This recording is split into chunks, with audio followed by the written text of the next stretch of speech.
প্রতিদিন সকাল ৯টায় আপনাদের কাছে একটা নতুন বিষয় নিয়ে ভিডিও করতে আসি। আজকে যে বিষয়টা নিয়ে ভিডিও করতে এলাম এটা অত্যন্ত গুরুত্বপূর্ণ। সেটা হলো যে ভোটার লিস্টে আধার যে কার্ড, সেই কার্ডটা একদম অপরিহার্য কিনা।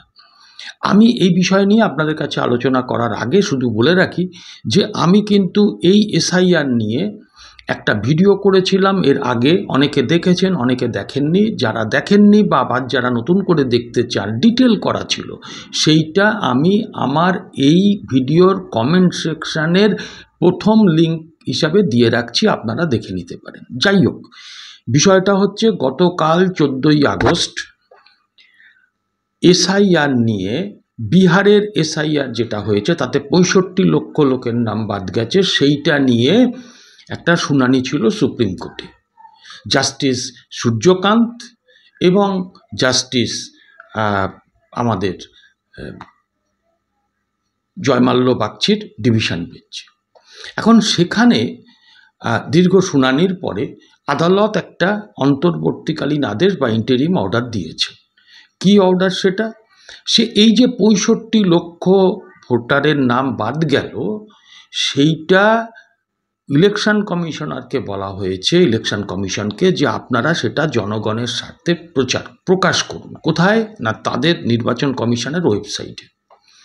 এবং সেইটা যাতে মানুষ জানতে পারে যে এই যে নামগুলো বাদ গেল, কি কি কারণে বাদ গেল, সেটা ওখানে উল্লেখ করতে হবে। মারা গেছেন কিনা, দুটো বিধানসভায় তার নাম নথিভুক্ত বা একাধিক বিধানসভায় তার নাম নথিভুক্ত আছে কিনা, তিনি অন্য জায়গায় অলরেডি শিফটেড হয়ে গেছেন কিনা, অথবা তার এই বিধানসভায় কোনো জায়গায় লাপাত্তা হয়ে গেছেন কিনা, অর্থাৎ কোনো ট্রেস পাওয়া যাচ্ছে কিনা, এই সবটা উল্লেখ করে 65 লক্ষের নাম সেটা এই খসড়াটায় যেটা সেটা হচ্ছে প্রকাশ করতে হবে ওয়েবসাইটে। এবং সেইটাতে একটা সার্চ অপশান রাখতে হবে যাতে কোনো মানুষ তার নামটা বাদ গেছে কিনা সেইটা তিনি এপিক নাম্বার দিয়ে বা নাম করে যাতে খুঁজে পান। এবং শুধু তাই না, যদি নাম কারোর বাদ গিয়ে থাকে তাহলে সেক্ষেত্রে তাকে নতুন করে, ভুলবশত যদি নাম বাদ গিয়ে থাকে তাহলে তাকে নতুন করে আবার আবেদন করতে হবে। সেই আবেদনের মধ্যে আমার আগের ভিডিওতে দেখবেন করা আছে যে 11টা বিষয় ইলেকশন কমিশন থেকে বলে দিয়েছে, তার মধ্যে যে কোনো একটা নথি আবশ্যিকভাবে দিতে হবে। এবং সেখানে সুপ্রিম কোর্ট বলছে যে আপনারা আধারের একটা কপি নিতে পারেন। অর্থাৎ আধারটা যে একেবারে অপরিহার্যতা না, ওটা হচ্ছে অতিরিক্ত একটা নথি। কারণ এই আধারটা কিন্তু নাগরিকত্বের নথি নয়, আধার হচ্ছে পরিচয়পত্রের একটা নথি, পরিচিতির একটা নথি।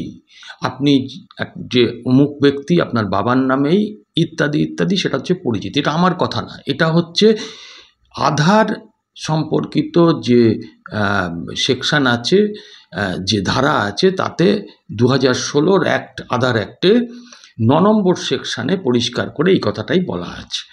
তাই আধার দিলেই কিন্তু হয়ে যাবে না, এটা কিন্তু বিভিন্ন মিডিয়াতে আমি দেখছি বলছে। আমি আমার দর্শকদের কাছে বা আমার এই বক্তব্য যারা শুনছেন, ভিডিও যারা দেখছেন, আমি অত্যন্ত দায়িত্বের সঙ্গে আমি আপনাদের এই কথাটা বলে রাখছি। বিভিন্ন জায়গায় বিভিন্ন রকমভাবে বলা হচ্ছে, মানুষ বিভ্রান্ত হচ্ছে।